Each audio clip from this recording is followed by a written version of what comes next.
We got some big celebrities out talking about the events of last week, the horrible events of last week, with strong opinions about what they think is wrong with relations between police officers and the African-American community. And strong opinions about how it can be fixed, or even if it can be fixed, because some of them don't think it can. So Tyson, let's start with Tyson Beckford. We talked to him, and this is such an interesting take. I'm not sure if it's true, but it made me think all weekend long about whether video games and guns in video games might have an impact on cops who grew up on them. This is what he said. We might have to send a lot of these cops back to training because, you know, this is a generation of the computer games and video games. So I think a lot of cops, when they hold their gun, they're so trigger happy and wanting to use it instead of de-escalating the situation. You know, when you pull your gun, it's a lethal thing. You know, it's not, there's no coming back from it once you pull that trigger. That bullet does not come back into that barrel of that gun. So I think what he's saying is that these video games have almost created this false sense of the power of a gun, right, that they're used to just, you know, clicking. Now, I don't think that bears any scientific or empirical research. Now, one term that he used is a term that, you know, we're all talking about is de-escalate.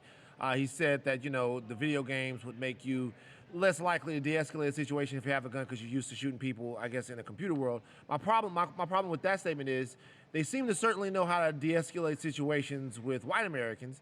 It seems to be one segment of the population that they have an issue with de-escalation. So how would a video game sort of explain that? It doesn't get to what is probably a bigger part of the equation here, which is white police officers feeling some sort of fear or reacting a different way. Yeah, not feeling some sort of fear, feeling a grave enough fear. Right, that they are, that there's some reason why they're... But Tyson's point still, I mean, if you're right, and I think you are, that white police officers tend to feel more threatened in African-American areas, I mean, that's just the way it all bears out. If that's true, what he is saying is that their reaction to it is tainted by the gravitation to guns through video games. Now, again, I don't know because in a video, but although has any in a video game, but it still doesn't explain why they reach for a taser in other situations and a gun in the situations where they're dealing with black guys.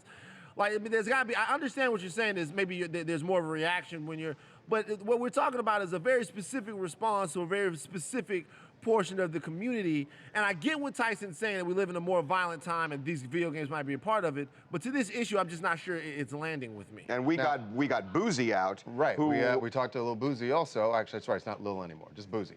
But we talked to him about the situation, and he actually is also concerned about violence and not necessarily video games, but like toy guns, and it's going to change the way he raises his son.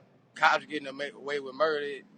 It's like they in their prime right now, so you know, I think it's like the prime of all that stuff right now. So right now, I don't think it's gonna get better at all. Really, there'll never be peace. It'll never be peace because you got too many lives that's been taken. Police are killing people. Like, you know, I don't even give my kid. My kid's not even allowed to have pop guns, play guns, and even get them that. You know, because you know they might be in the street with a play gun.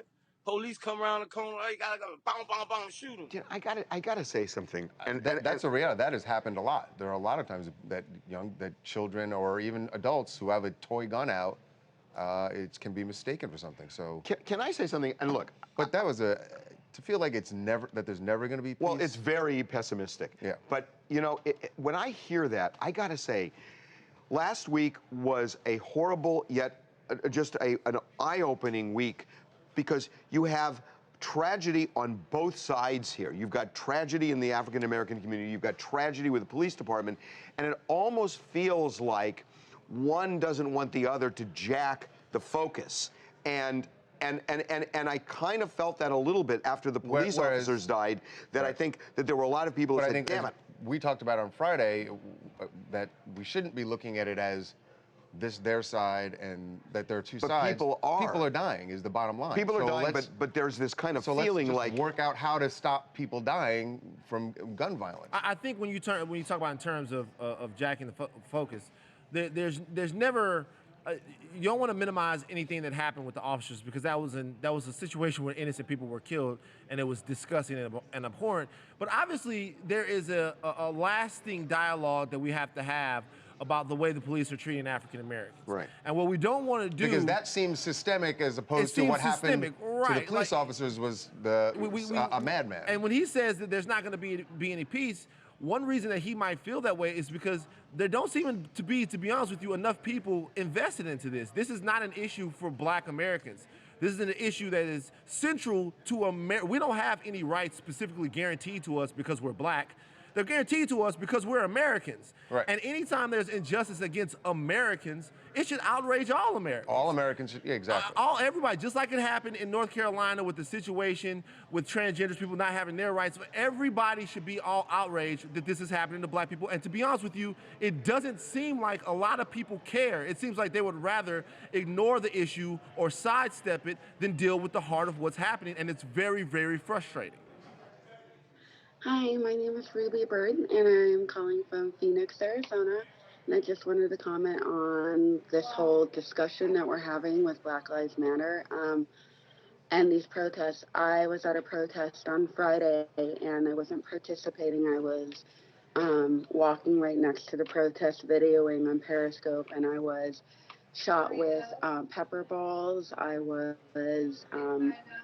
We got sprayed, and I'm afraid, and I feel like in 2016, we shouldn't be afraid to voice our opinion or our concerns, without being harmed. And I truly am afraid. I'm afraid for my friends, for my, just for people in general. I'm afraid for them that if we want to voice our opinion, we're going to have a former congressman like Joe Walsh threatening us because we have an opinion.